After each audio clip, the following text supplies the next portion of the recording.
It's time for us to kick off this year's Android Dev Summit. And to start off, we have another episode of The Android Show with me, your host, Carrie Byron. This year's summit is all about building excellent apps across devices. And coming up in today's keynote, you'll get a peek into the world of Team Android, our very own Android Avengers, and the tools that they're building to help developers heed the call to restore order and stability to apps across the Androidverse. Speaking of which, I've created a Team Jetpack superhero alter ego of my own. From now on, you can refer to me as Captain Curiosity, traveling down YouTube rabbit holes at the speed of... Why? Houston? We may have a compilation error. Team Jetpack. Can I get a little help over here? Team Jetpack. Assemble! Let's do this. That's more like it. Yeah! Get 'em!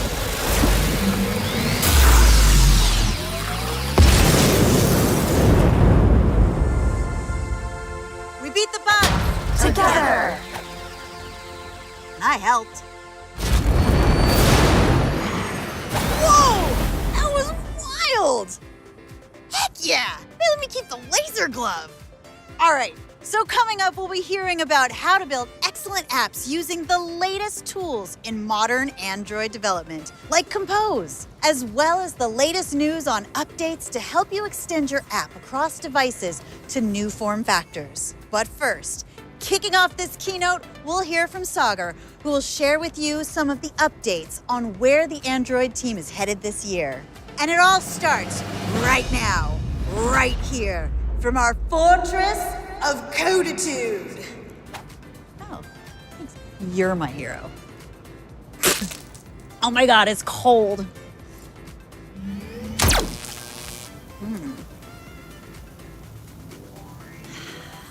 Better.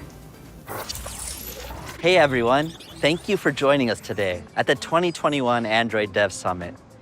I hope you and your loved ones are staying safe, and the team and I are really looking forward to the day we could all meet again in person. I wanted to give a special hello to our GDE and GDG communities and women techmaker ambassadors who are championing Android and joining us from around the world. While the last year and a half has brought many challenges, one of the bright spots has been seeing the way developers like you have responded. The app experiences that you build have helped people around the world in ways we couldn't have imagined. Let's take a look at a few apps created by Android developers in our community. Starting with Gaston Sayen, an Android GDE from Cordoba, Argentina. Gaston created a food delivery app called Ulala that enables users to get food delivered to their loved ones all over Argentina. Joe Birch from the UK built an accessible guitar to help the mute, deaf, and blind learn to play the guitar using a combination of a built-in speaker, screen, and a braille reader. And Khushbu Agarwal started an Indian healthcare startup called Zyla, which provides personalized care to patients with chronic illnesses.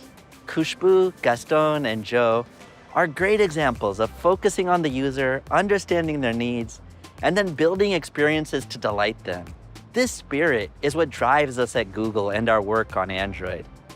At the end of the day, our goal is to build a platform that we and all of you love to use every day, and one that billions of people around the world will also love. We're very excited about the advancements we made this year on Android. With Android 12, we've taken a user-first design approach that is centered all around you. Smartphones are deeply personal, and Android 12 helps the entire phone adapt to you with Material You design language. It's the biggest design change in Android's history, where we've rethought the entire experience, from the colors, to the shapes, to the light and motion.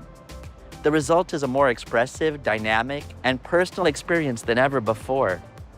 We'll share some news on how you as developers can use this in just a bit.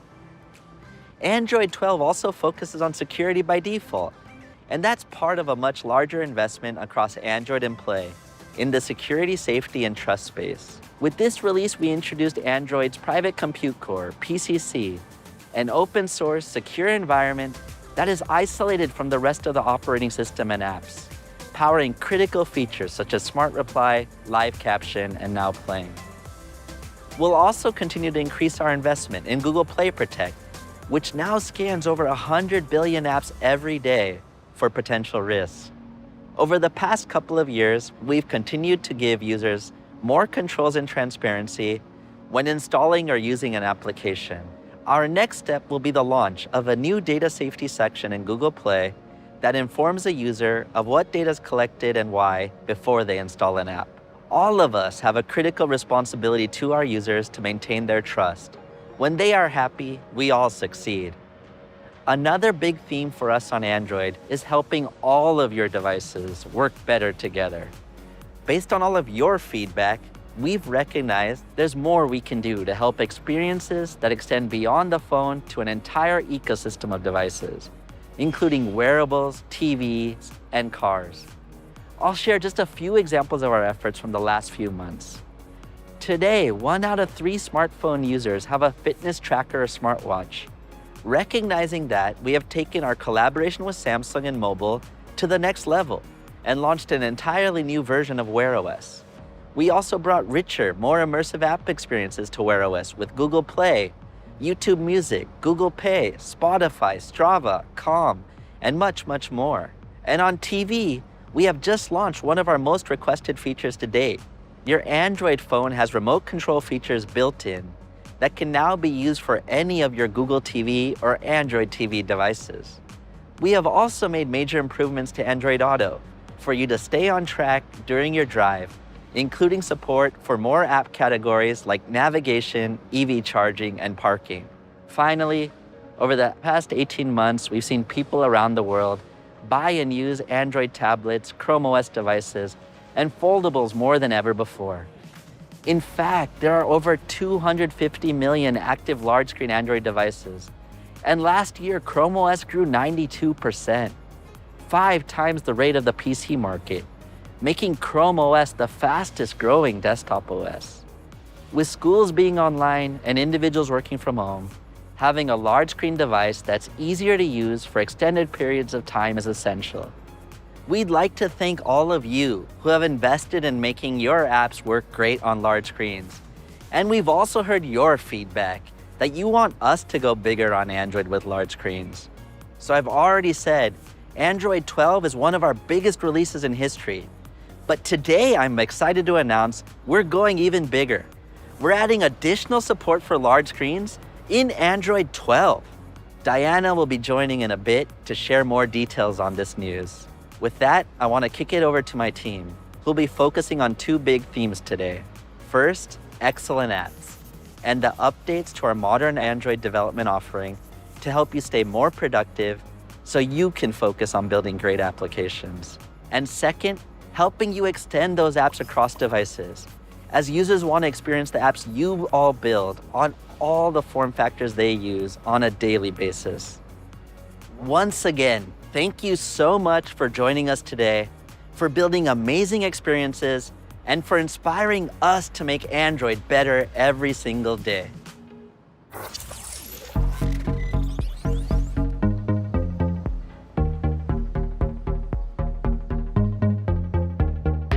My name is Moyi Adeyemi, and I am a software engineer at Twitter and the Android tech lead for the search team. I'm also an Android GDE. I studied computer science with maths, and I learned a bit of programming fundamentals there, but my curiosity wasn't fully piqued until I saw some apps that my friends built, and I wanted to learn how to build that too. Being an Android GDE means that I now have a broader platform to contribute to the Android developer community. For modern Android development, the 3 things I use the most are Kotlin, Android Studio, and Compose. I started using Kotlin in 2017, some months before it became announced at Google I/O as the official language for Android development. I remember that I was very excited about that announcement, that I gave a talk at the Google I/O Extended event in Lagos, introducing other developers to Kotlin. I love Kotlin because it's a lot less verbose. I like that immutability and null safety checks are built in, and it's a lot more fun to work with. One of my favorite features of Android Studio is the layout inspector. I like it because sometimes I need to make changes to another portion of the code base that my team doesn't own. And because of the size of the code base here, it's difficult to know sometimes exactly what classes you need to change. With the layout inspector, I can easily get an ID for one of the elements, and that reduces the amount of time I need to search. I've been using Compose in my personal project for a while now because it reduces the amount of time required to create a new project and because we no longer need to have separate XML files. In Compose, I'm most excited about the lazy row/column feature, which has replaced the recycler view and drastically reduced the amount of complexity required to work with dynamic lists. Some teams at Twitter are already using Compose in production, and I am excited for more teams to start using it too.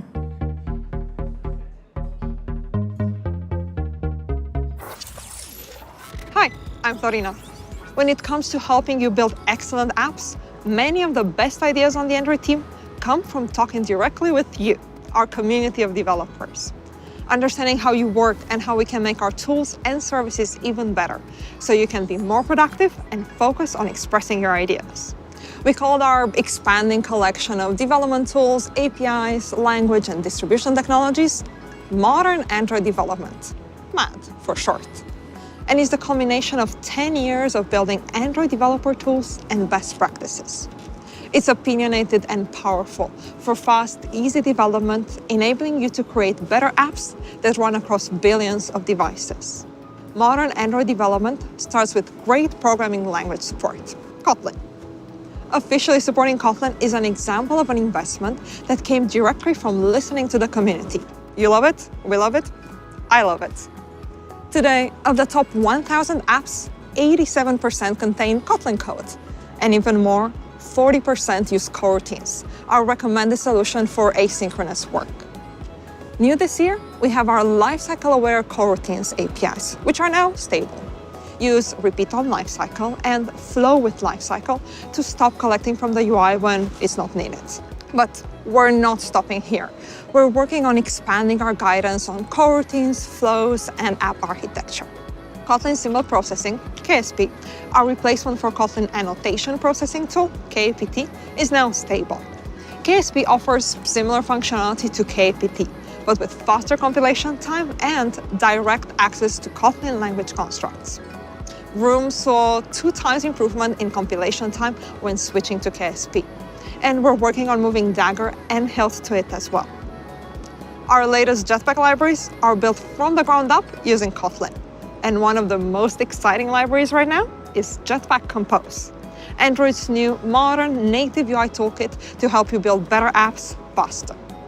Compose is stable and ready for use in production. We built Compose to interoperate with your existing apps, and it's been exciting seeing the community adopting it so quickly. In fact, we're already seeing thousands of apps on the Play Store using Compose. Even the Play Store itself uses it. It's incredible seeing developers' reaction after working with Compose. They're telling us how easily they can create beautiful apps quickly, and how simple it is to add features like animations. Square's experience resonates with how I felt when I started using Compose. They told us, sometimes it's almost so simple, you expect it to be more complicated. Things just work. We're working to expand Compose support across all form factors, starting with home screen widgets and Wear OS. More on Compose and Wear OS later. We've been busy since the 1.0 release, building in the open and talking with you to ensure we're solving your problems. Today, Compose 1.1 goes beta with a range of performance improvements, new features, and tooling. We continued expanding the APIs with features like lazy layout animations, stretch over scroll for Android 12, improved touch target sizing, and more. We've added faster refresh for live edits to live literal values, so your changes show up on device, emulator, or preview as you type. We've also added Compose support to Android Studio's layout inspector, adding Compose-specific features like inspecting the semantics tree. But we're not done yet. We have so many features planned. Check out the public roadmap to see what's coming next. Now, we want to show you how this looks like in action. So over to Nick for a demo. Thanks, Florina. Here's an app we've been working on to create our own Jetpack heroes. The UI is entirely made with Jetpack Compose, so it's been fast and easy to build, But don't just take my word for it. Let me show you how. For example, I've been wanting to see a list of our hero friends and all their Android dev superpowers. We can quickly iterate on an individual list item using Android Studio's preview. Here I have 3 previews of this friend item, allowing us to see it in light and dark themes and with a larger font. Compose previews can display near real-time updates of literal values. I can change padding values and the image size and see them update immediately. This works both on the device and in the preview. Live editing of literals produces a really fast iteration cycle, keeping me very productive. When I'm happy with an individual list item, Compose makes it so easy to display a list of items. To build our list of friends, we can use the lazy column composable to call our friends composable in an items block. And that's it. No more layouts, adapters, and view holders to manage. Well, one of my absolute favorite things about Compose is how much easier animations are to write. I want the items in this list to animate in. I can simply wrap the list in an animated visibility composable, which will animate the entire list entrance. I can also use the animated enter exit modifier on individual items. And here let's add a staggered animation. I can switch my list to use items index to give me the index of each item. And then in the modifier, use this index to customize the slide in entrance animation. And like this, each item will enter from further out and then come together. Let's take a look in the experimental animation inspector. We can play back and scrub through the entire transition. Pretty nice. Compose also uses spring-based animations by default, so it's easy to configure the animation to add a slight bounce by reducing the damping. Hopefully this shows how marvelous Compose is for making you feel super productive. Over to Andre to tell us more about Material U. Material U is a radical new design vision, focused on delivering experiences that are personal for every style, accessible for every need, and adaptive for every screen. Starting today, with Jetpack Compose, realizing this vision is even easier. In Android 12, the Material U experience is front and center. From the spirited shapes of the new widgets to the expressive use of motion and large type on the home screen, the updated visual design is fresh, alive, and original. The days of one-size-fits-all are long gone. People are eager to express their individuality and are seeking more personalized experiences in everyday life. For me, the most exciting thing about moving into a new home is going to the paint store and finding that color that will best represent my style and make me smile when I unlock the door. And when I get a new phone, the first thing I do is set my wallpaper. And so do about 60% of Android users. I typically choose some abstract art or a photo of my dog, something personal. By building a dynamic color palette from a device wallpaper, Material U creates a tailored experience that's reflective of the user's personality and applies it thoughtfully throughout their Android device experience. To get a feel for apps that support dynamic color, let's take a look at how we've applied it to the updated Google apps. The Gmail, Calendar, and Calculator apps are great examples of how we can maintain the recognizability of the apps and keep them feeling unique.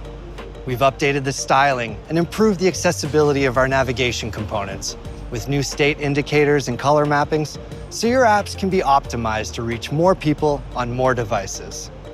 Now that you've seen what apps with dynamic color feel like, let's talk about how to make them. Today, we're releasing a new version of our Material Components libraries for Android views and a preview of our Material U support in Jetpack Compose, which will help you quickly and easily create amazing, personalized app experiences. All of the updated components, design guidelines, and developer documentation can be found on the new Material Design 3 microsite at material.io. We understand this is a new way of thinking of color. In order to support your team, we're releasing Material Theme Builder, a new tool to visualize dynamic color in your app designs. With its built-in code export, it's easy to migrate to Material's new color system and take advantage of dynamic color. Material Theme Builder is available as a web tool and Figma plugin, which you can use today. All of these great Material U features are already available on Pixel devices with Android 12, and we're excited to roll it out to more devices in the Android ecosystem soon. Back to Nick to see this in action. Material design and compose, two of my absolute favorite things, teaming up to make it fast and easy to build beautiful Material You apps. I've got just the friend that can help update our app. Let me get an assist from our designer, Yasmin. Hey, Yas. Hey, Nick. I saw the Material Design logo in the sky and came as fast as I could. I've been playing around with the Material Theme Builder and seeing how dynamic color may look within our app. I didn't know there was so much color in the whole galaxy. Applying dynamic color is going to give our app the extra boost it needs. But first, we need to migrate our themes to Material Design 3 to take advantage of all these beautiful colors. Let's create a custom theme. We can use the primary container color to highlight primary actions like this fab, which is now over 50% more fabulous, and use tertiary container color to heighten attention to an element, such as these power boosts. This is looking great. With its built-in code export, Nick can easily implement the new Material 3 theme and ensure dynamic color maps beautifully across our UI. Nick, are you ready to implement this? Yes. After adding the Material 3 alpha dependency to our app, we can update our theme composable to work with dynamic color. We'll use dynamic color when running on Android 12, or at least S, and update our theme logic to use dynamic dark or light color scheme functions to retrieve a color scheme extracted from the device's wallpaper. And that's it. That's all I have to do to update my theme to use dynamic colors. The updated Material 3 components use these colors, so depending on the device's wallpaper, then the app gets completely different feel to go with it. Now, in the Material You videos, I noticed a fun wiggling slider. While this isn't part of the Material 3 library, this is Compose. Let's build it. I can fork the slider component and alter the rendering logic to draw a wiggly path instead of a straight line. What's more, Compose makes it super easy to even animate this. Let's alter the path using Remember Infinite Transition to add a wiggle. And we can see this right here in Studio in the interactive preview. Material You has made our app more personal and more fun. Back to you, Flo. Now to my personal favorite, Jetpack. We've been working to add the features you've been asking us for. Navigation brings multiple backstack support. No code update needed. Just make sure you use the latest version. Work Manager, our recommended solution for persistent work, makes it easier to handle Android 12 background restrictions, adding support for expedited jobs. And Room adds auto migration and multi-map relations. Okay, now that I've got the mic, let me go deeper in Room auto migrations. The most common database operations can be handled out of the box, like adding columns or tables or primary keys. All you have to do is add an auto migration definition. For some changes like renaming a column or a table, you'll have to lend Room a hand and implement an auto migration spec. So you write 4 lines of code, not just 1. Okay, I can talk about Room all day, but let me tell you what's in store for 2 of our newer libraries. Data Store. Our coroutine-based replacement for shared preferences has reached 1.0.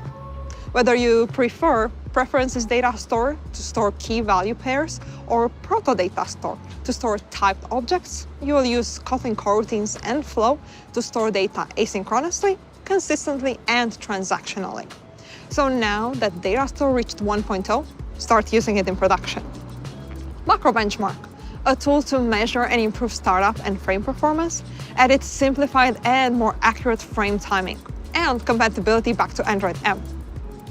Finally, because we know that understanding your app's performance is important, we added support for profilable APKs in Android Studio to help you measure timings more accurately without the performance degradation of debuggable apps.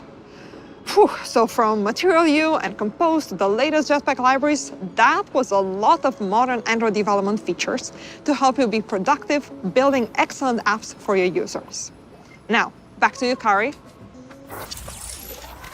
Thanks, Florina. Wow, all those updates to Compose and Android mean more apps that are in fact excellent. So while Team Compose was showing off their new bug blasters, I've been busy building a little gadget of my own. Check out the Carry 9000. Time for a beta test. Still working out the, bugs. Anyway, we'll check back with Nick and Yasmin in a bit. plus chat with Diana about how Android is helping developers build excellent apps across any device, including large screens and foldables. But first, our friends at Spotify will share with us how they've used Android to optimize their apps for wearables, large screens, and more. Looks like we're gonna need a bigger power supply. Wait, I have a laser glove. Throughout recent decades, technology has made music more and more accessible. It feels so strange to hold the medium in your hand like this. It's so retro. With the technology advances that we've been seeing, we're moving closer to our mission. We want our users to be able to listen wherever they are, whatever they're doing. That's why with Google, we've developed a seamless experience across screen sizes and devices. We have a design paradigm that we call adaptive UI, modeled after Google's material design. This allows us to build for any shape and size of screen, so users have a completely uninterrupted listening experience. One great example is Spotify with Android Auto. To build Spotify for the car, we've had to balance the rich listening experience against our users' safety. Playing the album Uplifting Songs on Spotify. The ability for the user to ask the assistant to play anything they want is truly unique. Combined with Spotify's best-in-class understanding of what the user likes to listen to, makes the experience truly special. We pride ourselves on knowing your musical taste better than you do. Ubiquity is a really important principle for Spotify, making sure users' audio is available in every moment of their life. No matter if you're listening from your mobile device, the speaker in your home, TV, gaming console, Wear OS allows you to change what you're listening to directly from your wrist, tying the Spotify ecosystem together. Technology has changed over the decades, and that's made music and audio more accessible than ever. We're finding a new level of human creativity where people are able to express themselves in ways that we couldn't have imagined a few decades ago. And that's a very exciting place to be. A user's digital life includes multiple connected devices, and they expect all of their apps to transition seamlessly between them. Like we saw with Spotify, truly exceptional app experiences are no longer about developing for a single device, but across devices, building for the entire Android ecosystem. We are making it easier than ever to extend your app across form factors, with some big announcements to unfold today. But first, let's talk about how Android is thriving across auto, TV, wearables, and more. Android Auto is now available in over 100 million cars and is supported by nearly every major car manufacturer. Our newest in-car experience, Android Automotive OS, will be available on cars from top brands including Ford, General Motors, Renault, Volvo Cars, and most recently announced, Honda. To support this growing ecosystem, we recently introduced the Android for Cars app library, which allows developers of navigation, EV charging, and parking apps to bring these capabilities to Android for Cars. We're also excited about the growth for the Android TV OS, which now has more than 80 million monthly active devices globally. As Sagar mentioned, to help phones work better together with TVs, we've built remote control features for Android TV apps directly into Android phones and through the Google TV app. It's a great time to integrate your media apps with the Android TV OS. And when it comes to wearables, at I/O, we announced the launch of the new Wear OS, and it's become the platform's most anticipated release ever. The new Wear OS, powered by Samsung, has since launched on the Galaxy Watch 4 series with great success. Many developers have created helpful experiences for the latest version of Wear OS, and we're looking forward to richer, more immersive app experiences like what we're seeing from Strava, Spotify, and Calm. And they're already seeing higher engagement with these apps. Now on Wear OS, tiles are enabled for devices like the Galaxy Watch 4, providing predictable, glanceable access to information and quick actions. Take this example from Calm, giving users more entry points to access their app. The API is in beta for you to try out now. You asked for more modern Android development, and we're now making it easier than ever to develop on Android's smallest screen. Compose makes building UIs so much faster and easier, so we're bringing Compose support to Wear OS. You can design your app with familiar UI components adapted for the watch. After several alpha releases, we're now in a full developer preview with new samples and documentation to help you get started. Try it out and give us your feedback before we finalize APIs during beta. Even more modern Android, we've also been working on new Jetpack APIs and capabilities, like support for curved text and new health services. With these are a set of Kotlin-first APIs rewritten from the ground up. These are going to beta and stable, so the time to migrate to them is now. In partnership with Samsung, there's a new watch face studio which enables you to create watch faces in a WYSIWYG editor. So watch you see is watch you get. Lastly, we're making it even easier for people to discover and download your Wear OS apps when they open Google Play. We've added a new watch face search filter and category pages, allowing people to browse specifically for watch faces. We'll also be introducing Wear OS specific ratings and reviews to give users a better impression of the experience on a watch. Finally, we're making our biggest ever investment in our large screens, such as foldables, tablets, and Chrome OS. We're incredibly excited about the innovation happening on foldables. They're redefining the future of mobile devices with new models from partners like Samsung, Microsoft, Xiaomi, and Motorola. We've seen more than a 2.5 increase in device sales this year, and it's easy to see why. Foldables put the power of a tablet right in your pocket. Speaking of tablets, usage in the home and at work has transformed in recent years, with an almost 20% increase in tablet sales that has continued throughout 2021. Users are doing more than ever on tablets, spending almost 10% more time than they did in 2019. Chrome OS grew 92% year over year, making it the fastest growing desktop OS in the world.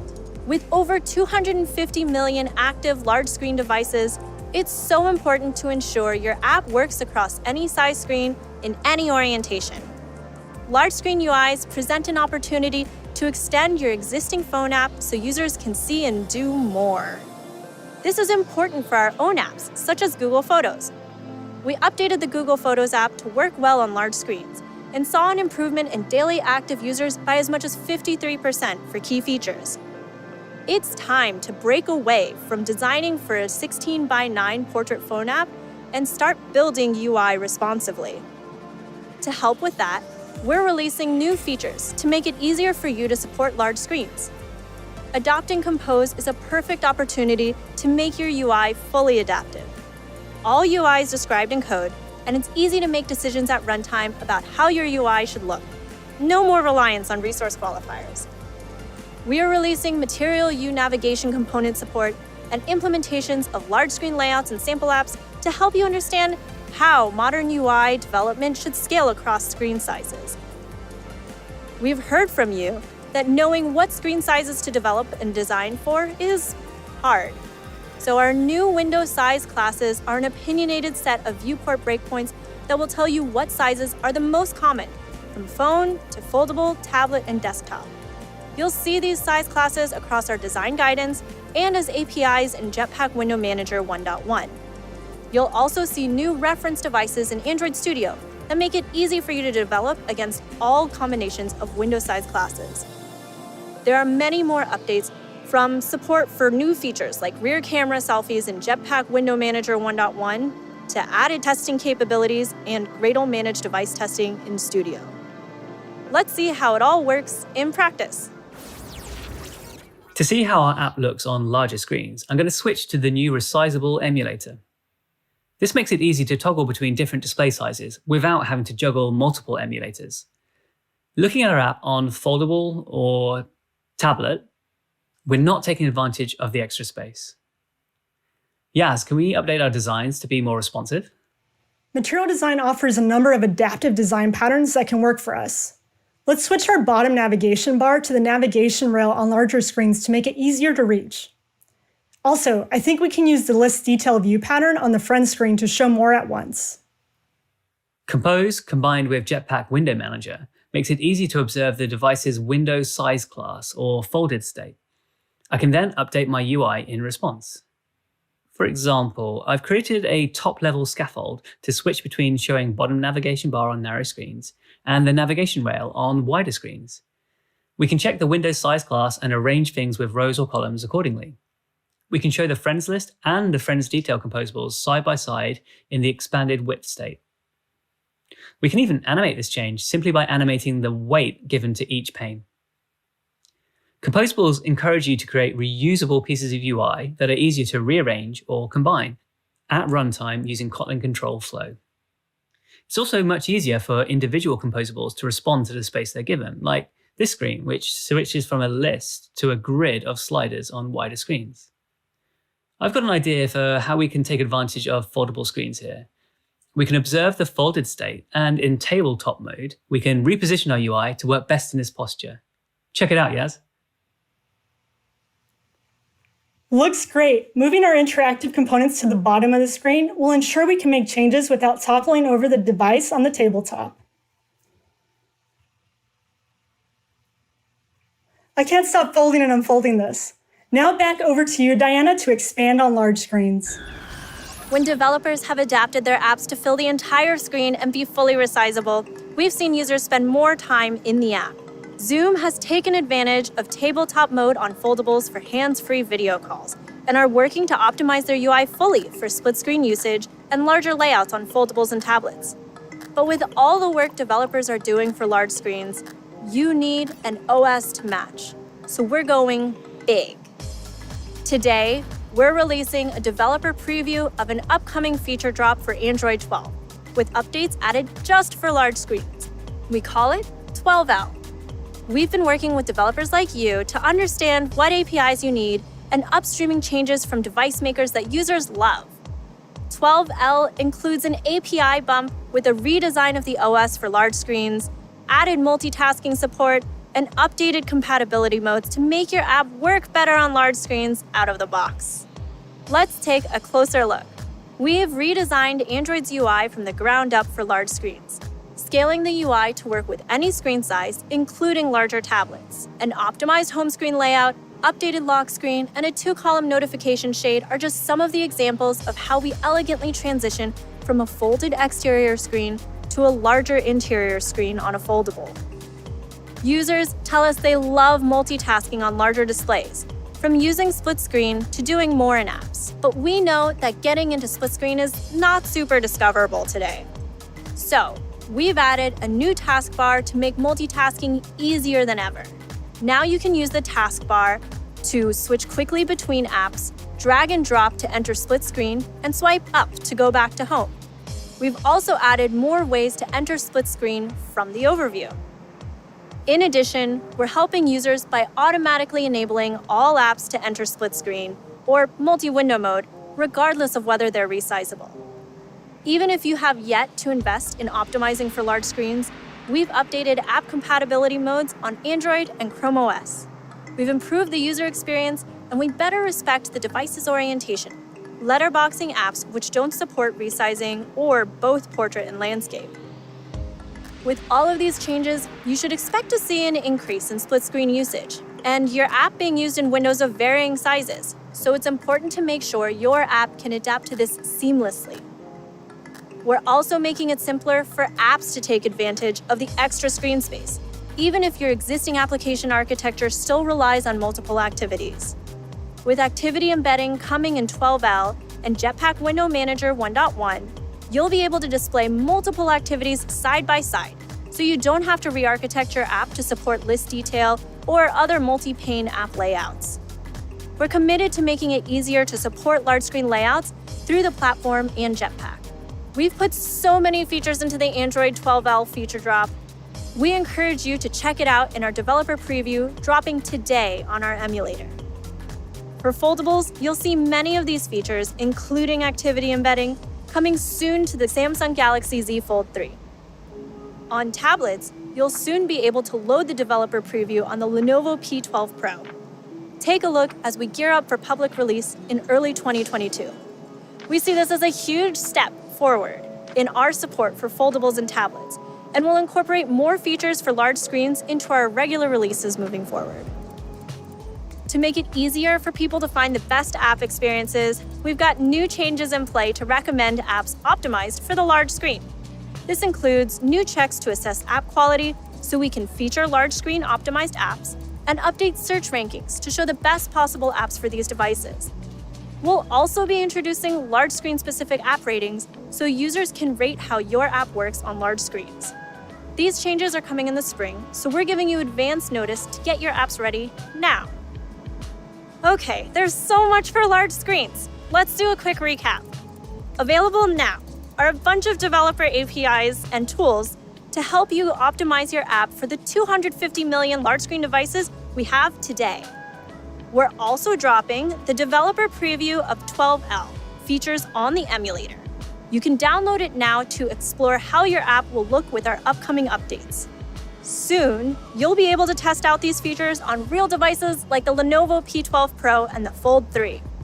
And finally, 12L and Play Store updates will begin to ship to consumers in 2022. So get ready for the next wave of foldable and tablet devices. We're excited about this as the future of the Android ecosystem. But the best part of this is that so much of this applies to devices available right now. Expand how you're thinking about extending your app to the larger screen, try the new APIs and tools, and check out the 12L features to help you bring your app to foldables and tablets today. That's all we've got time for today on the Android Show. But we've covered a lot, from Material U, now available in Compose, to Android 12, a brand new developer preview of Android for large screens and foldables. Want to learn more? You can read more at developer.android.com. So, the Android Show is winding down. But the Android Developer Summit is just getting started. We've just dropped over 30 technical sessions of Android developer content, so you can dig in at your own pace. Over the next 2 days, you've got a lot coming at you, including your opportunity to get your hashtag Ask Android questions answered live with the experts who built Android. Thanks for tuning into the Android Show. I'm Carrie Byron. Now, if you'll excuse me. Eat pound, Bog!